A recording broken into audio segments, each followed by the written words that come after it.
কত? আয়াত নাম্বার 65।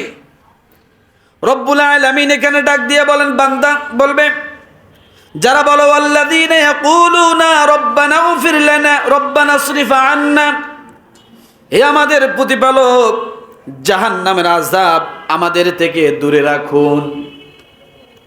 তাহলে আপনি তাহাজ্জুদের নামাজ পড়লেন, এরপরে আল্লাহর কাছে দোয়া করলেন। আপনার 1 নাম্বার রহমানের বান্দার গুণ হবে, সে সব সময় জাহান্নাম থেকে আল্লাহর কাছে পানা চাবে, চাওয়ার দিক থেকে পানা চাবে, কর্মের দিক থেকে বিরত থাকবে। জাহান্নামে যায় এমন কোন কর্ম বান্দা করবে না। এটা দোয়ার মাধ্যমে বান্দা আল্লাহকে বলা আর নিজেকে জাহান্নাম থেকে মুক্তির জন্য, নিজে দূরে থাকার জন্য চেষ্টা করা, এটার জন্য আল্লাহ তাআলা দোয়া শিখিয়ে দিয়েছেন। বলেন সুবহানাল্লাহ। এখানে একটা চ্যাপ্টার দেখেন। তাহলে নম্রতা এবং তাহাজ্জুদের পরে আমরা কি পাইলাম? দোয়া। এখানে কিন্তু 2 বার দোয়া আছে। কয়বার? 2 বার। তাহলে তাহাজ্জুদের পরে দোয়া আর যে কোনো ভালো কাজ করার পরে দোয়া, এই 2 দোয়া আল্লাহ তাআলা কবুল করে। সুবহানাল্লাহ। আপনি একজনকে উপকার করেছেন, আপনার একটা সমস্যা সমাধান হচ্ছে না, রব্বুল আলামিনের কাছে তুলে ধরেন, আল্লাহ আমি এই গরিব মানুষটার উপকার করলাম, এই ওসিলা আমার এই সমস্যাটা সমাধান করে দাও। আপনি যে কোনো সমস্যায় পড়েন না কেন, একজন মানুষের উপকার করেছেন, আল্লাহর কাছে তুলে ধরবেন, রব্বুল আলামিন আমি মানুষটার এই উপকার করেছি, যদি তোমার কাছে পছন্দ হয় তাহলে তুমি আমার এই বিপদ থেকে উদ্ধার করে দাও। এইভাবে আপনি যদি আল্লাহর কাছে তুলে ধরেন, এই জন্য রব্বুল আলামিন শিখিয়ে দিলেন, বান্দারে মানুষের উপকার করো, ভালো আচরণ করো, আর তাহাজ্জুদের নামাজ পড়ে পড়ে আমি আল্লাহর কাছে তুমি জাহান্নাম থেকে পরিত্রাণ চাও। তাহলে রহমানের বান্দা 3য় নাম্বার গুণ কি? দোয়া। 3য় নাম্বার গুণটা হলো দোয়া। এরপরে রব্বুল আলামিন 4র্থ নাম্বার গুণের কথা বলেন, ওয়াল্লাযীনা ইযা আনফাকু লাম ইউসরিফু ওয়া লাম ইয়াকতুরু ওয়া কানা বাইনা যালিকা কওয়ামা।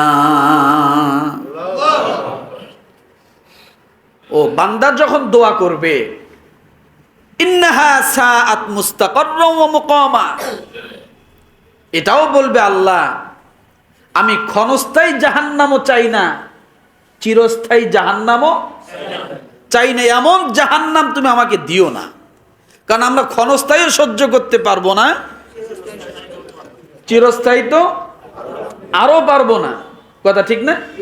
তাহলে এই দোয়ার মাঝে বান্দা যদি এইভাবে বলে যে আমি লম্বা সময় চাই না, অল্প সময়ও চাই না, তুমি সম্পূর্ণ জাহান্নাম থেকে আমাকে কি করো? মুক্ত করো। আমার ভাইরা, 4র্থ নাম্বার বান্দার গুণটা হলো দান করা। কি করা? এখন কম না বেশি? কম না বেশি? দান জোরে বলে, আরো জোরে না। কি? রহমানের বান্দার ক্ষেত্রে আল্লাহ কি বলছে দেখেন। আল্লাহ এই কথা বলে নাই যে বেশি বেশি দান করো। সুবহানাল্লাহ বলে। রহমানের বান্দা যদি হতে চান তাহলে দান কেমন করবেন, আল্লাহ এটা শিখাচ্ছে এখানে। আপনি আমি বললে তো হবে না, নাকি? রব্বুল আলামিন ডাক দিয়ে বলেন, ওয়াল্লাযীনা ইযা আনফাকু লাম ইউসরিফু ওয়া লাম ইয়াকতুরু ওয়া কানা বাইনা যালিকা কওয়ামা।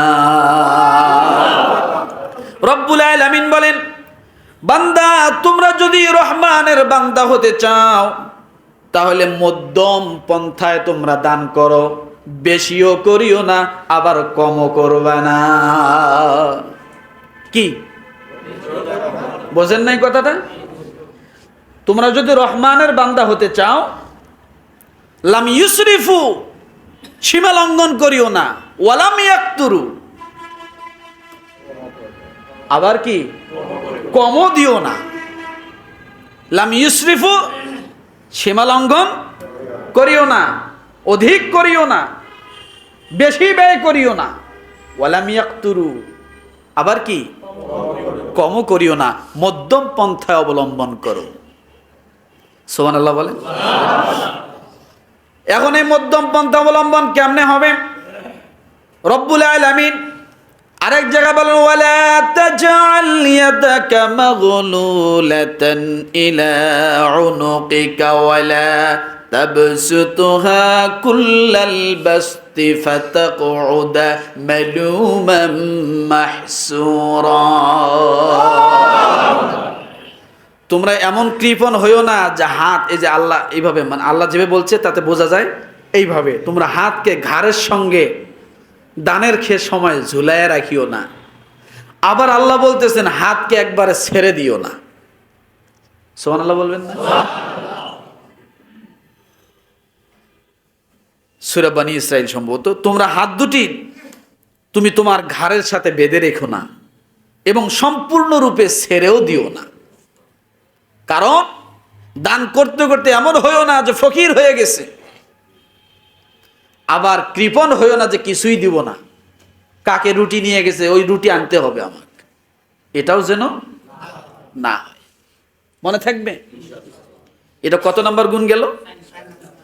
পঞ্চম নাম্বার গুণ। এবার দেখেন আলাদা, রব্বুল আলামিন